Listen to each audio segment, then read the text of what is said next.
Selamat datang di channel Detik Info. Jangan lupa like, komen, subscribe dan share video ini. Jakarta.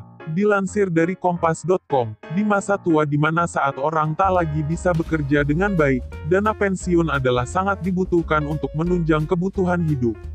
Mengingat manfaat dana pensiun yang begitu besar, sehingga perlu dipersiapkan jauh-jauh hari.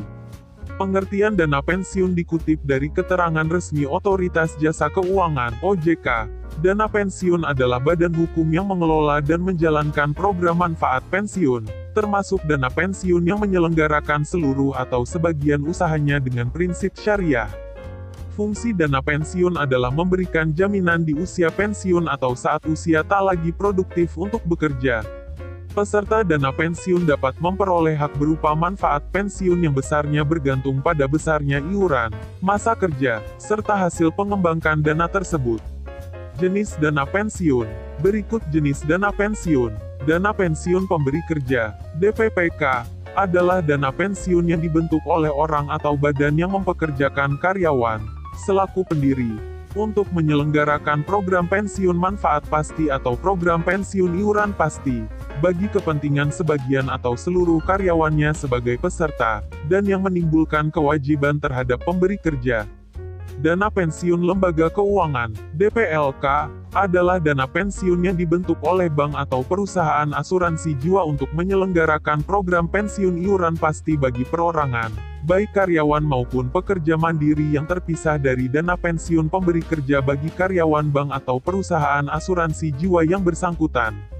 Dana pensiun berdasarkan keuntungan adalah dana pensiun pemberi kerja yang menyelenggarakan program pensiun iuran pasti, dengan iuran hanya dari pemberi kerja yang didasarkan pada rumus yang dikaitkan dengan keuntungan pemberi kerja. Beberapa lembaga yang menyelenggarakan dana pensiun dan bersifat wajib sesuai dengan UU antara lain BPJS Ketenagakerjaan untuk pekerja swasta, PT Taspen, Persero, untuk pensiunan ASN, dan PT Asabri, Persero, untuk para purnawirawan TNI Polri. Selain ketiga pengelola dana pensiun tersebut, beberapa instansi atau perusahaan juga memberikan manfaat pensiun lain yang dikelola sendiri maupun lewat lembaga dana pensiun lainnya atau yang biasa disebut dana pensiun pemberi kerja, DPPK. DPPK sendiri biasanya tak diwajibkan dan bersifat sukarela. Hal yang sama juga berlaku untuk kepesertaan di DPLK. Proses pendaftaran DPLK termasuk mudah, yaitu tinggal datang ke bank atau perusahaan asuransi jiwa yang diinginkan, lalu melakukan pendaftaran. OJK menyebutkan, terdapat dua manfaat dana pensiun antara lain sebagai penyambung hidup di masa tua atau sebagai bekal pensiun, dan kedua dana pensiun adalah sebagai pengeluaran untuk modal usaha di masa pensiun. Adapun yang ingin tahu besaran gaji pokok pensiunan, simak berikut ini.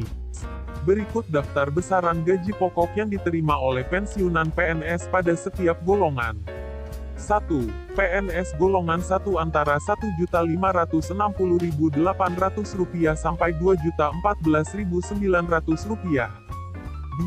PNS golongan 2 antara Rp1.560.800 sampai Rp2.865.000.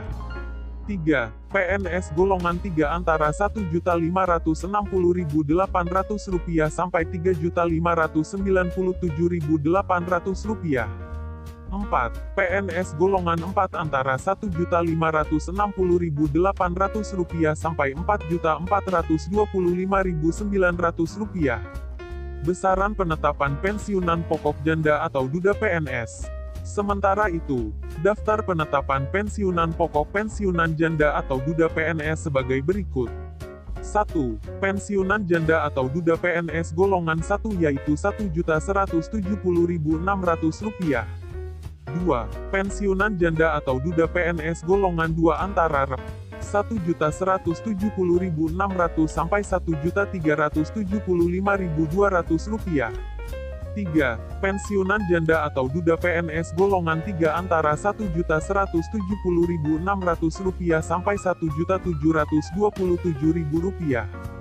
4. Pensiunan janda atau duda PNS golongan 4 antara Rp1.170.600 sampai Rp2.124.500. pensiunan janda atau duda PNS yang tewas. Sedangkan besaran pensiunan pokok bagi pensiunan janda atau duda PNS yang tewas sebagai berikut. 1.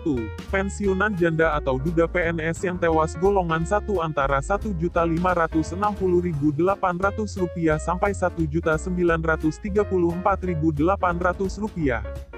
2. Pensiunan janda atau duda PNS yang tewas golongan 2 antara Rp1.560.800 sampai Rp2.746.500. 3. Pensiunan janda atau duda PNS yang tewas golongan 3 antara Rp1.786.100 sampai Rp3.453.300. 4. Pensiunan janda atau duda PNS yang tewas golongan 4 antara Rp2.111.400 sampai Rp4.243.600. Pensiunan orang tua PNS yang tewas. Berikut besaran pensiunan pokok bagi pensiunan orang tua dari PNS yang tewas. 1. Pensiunan orang tua dari PNS yang tewas golongan 1 antara Rp312.160 sampai Rp386.960. 2. Pensiunan orang tua dari PNS yang tewas golongan 2 antara Rp312.160 sampai Rp549.300. 3. Pensiunan orang tua dari PNS yang tewas golongan 3 antara Rp357.220 sampai Rp690.660. 4. Pensiunan orang tua dari PNS yang tewas golongan 4 antara Rp422.280 sampai Rp848.720.